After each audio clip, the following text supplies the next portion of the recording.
Because every time you try to build a team in one side, something else will break on the other side from a team standpoint.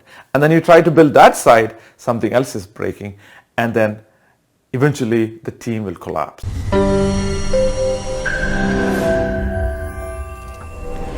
Here's the shocking thing, guys. Most managers, most leaders, most entrepreneurs don't know how to manage people effectively. They might have studied some books, read some books, like went through some management course, and they figured out, oh, if this happens, use this technique, 3-step techniques. That's not going to work for the modern world anymore. If you know this information, then you will be able to build a world-class team and take your business to the next level and accelerate it to the next level. But if you don't know this, then there is no team. Because every time you try to build a team in one side, something else will break on the other side from a team standpoint. And then you try to build that side, something else is breaking, and then eventually the team will collapse. And then you start firing people, try to get new people, and then what happens? The same thing repeats itself. Why? Because most people don't know how to manage people efficiently with strong leadership. So when I say strong leadership is a leadership of stewardship, not a leadership of fight, right? The new strong is stewardship, like being a servant leader. Okay, so let's get into this. What are we talking about here? What I'm talking about here is management is not friendship. Management and leadership is empowerment. You're empowering people who are in your team to be better human beings. And when you are empowering them and helping them to see higher and higher side of them, helping them to connect with a higher identity, you're winning this game already. That's what we are talking about. So how do you get people to see themselves bigger and bigger? How do you do that? So the first step is catch them doing right. So if they're doing something right, we need to catch them doing right. What is our normal tendency as a human? What is our normal tendency? Catch them doing wrong. I'm looking for wrong. Where are they doing wrong? And then we try to catch them doing wrong. That's our tendency. It's not because we are bad people. It's because we are conditioned to look at mistakes, right? That's why we are doing that. So catch them doing right, right? And when you catch them doing something right, compliment them sincerely. Never ever give fake compliments. Okay, in your life, today decide that your compliment is going to be 90% true. I'm not saying that you could be like 100% truthful in all the compliments all the time, but 95% of the time, try to give only like truthful compliments, right? Don't give fake flattery, right? If you believe something, say that. Otherwise, in some capacity, they subconsciously know you're faking it.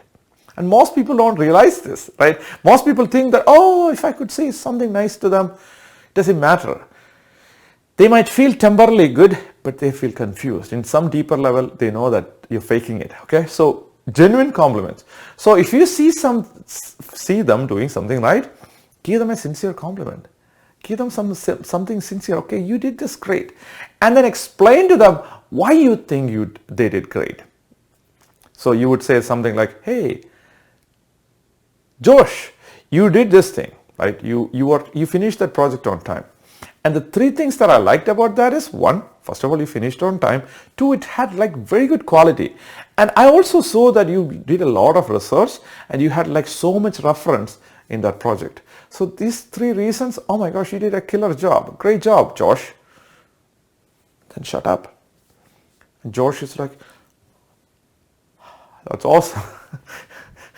And now Josh is excited. Thank you. Thank you so much. Thank you so much. Matthew, that's great. Thank you so much for saying that. I took a lot of effort for this and I'm so happy you appreciate that. Yes, Josh, I really do. I really appreciate this. In fact, I know you are a person of commitment. Whenever I give you something, you give it to me with extraordinary commitment. You actually put your full effort into it and you get the things done and then you complete it on time. So please continue doing this. I'm so proud of everything that you do. Shut up and leave. That's how you give a compliment. That's how you show them their greater self. You're actually showing them a better side of them, a bigger side of them. So when you show them like that, what happens is they are growing. When they are growing, what happens? Your company is growing to the next level. That's how you play the compliment game. So the key point is no fake compliments, but when you are always looking for finding the granular micro things that they're doing that is right, and catch them doing the right thing. And they will be so passionate about working with you. Let's look at the flip side. The flip side is, if they make a mistake, let's say if they make a mistake, what you do? If they make a mistake, what you do is you correct them immediately. But once you correct them, you separate their identity from their behavior. So this is a behavior, this is identity, separate that. For example, like last week, a client of mine came to me and asked me, hey, my kids are lying to me. It has nothing to do with business, although I work only with businesses. She's like, my kids are lying to me. What do I do? I'm like, this is a problem that obviously I face too. Everybody faces. Every parent who has children in a certain age, they face this problem. But the reality is, when somebody, like one of your children is lying to you, you could like get so emotional. Oh my gosh, my granddad was Gandhi. My granddad was Gandhi and my dad was like Gandhi's son. And then we were from this family of truthful people. That's one way. Like you get like so emotional. You know what happens? They will have the tendency to lie more because you gave them some sort of an emotional intensity that kind of gets into their head. And that's what they are going to remember. They're going to lie more. Next time, they'll do better lies so you don't find that out. Weird, right? That's what happens. So instead of getting so emotional about it, you could actually say this. You could say that, okay, so looks like you are not telling me the truth, with a smile. But I don't appreciate you telling me this. That is a mistake. Like you shouldn't lie to me about this. You're misrepresenting the whole situation. But you know what? I know this is a random incident. I know you will not do this again. So make sure that this doesn't happen again. Most of the time, I know you are telling truth, right? And most of the time, they are telling the truth, right? Hopefully, most of the time. So you show them an identity, give them a way out from the behavior. Oftentimes, what we do is we give them a way in to the behavior, so people continue that behavior, right? So instead, we do the opposite. So why is that relevant in the business world? In the business world, same thing. Somebody make a mistake, you actually beat them up. You are so lazy. You are not committed. You don't do this. You have to be on time. You have to have better quality. All of a sudden, they are like, oh my gosh, I don't want to work with this guy anymore. This is too much. Versus you give them in a calm way. This is what happened. This is a challenge. This is what we felt. Hey, Josh, when you did this project, you didn't finish the project on time. Because of that, we lost like $3,000 in revenue. Josh is like, I'm so sorry. and when Josh does that, what do you do? It's okay, Josh. I understand. We make mistakes. But you know what? You don't make mistakes most of the time. This is a random incident. Please don't repeat it. I don't want to lose money like that. So please make sure that you be careful next time. Yeah? Yes? Awesome. That's it.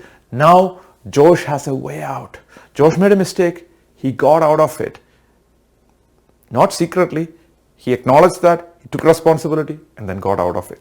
Now he doesn't need to make mistake anymore. He's free from it. That's how you build a great team. So in summary, what we're talking about is when you're building a great team, forget about everything that you learned in techniques and management and stuff like that. Anything that is useful, use it.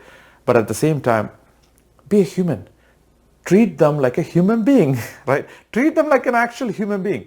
Regardless of income, regardless of whatever challenges that they have, they are a precious human being. Somebody's precious child, somebody's precious wife, husband, daughter, son-in-law, right? So you treat them like a human being, right? And when you do that, what happens is you know what to do, right? right? So that's the essence of what I'm trying to say here.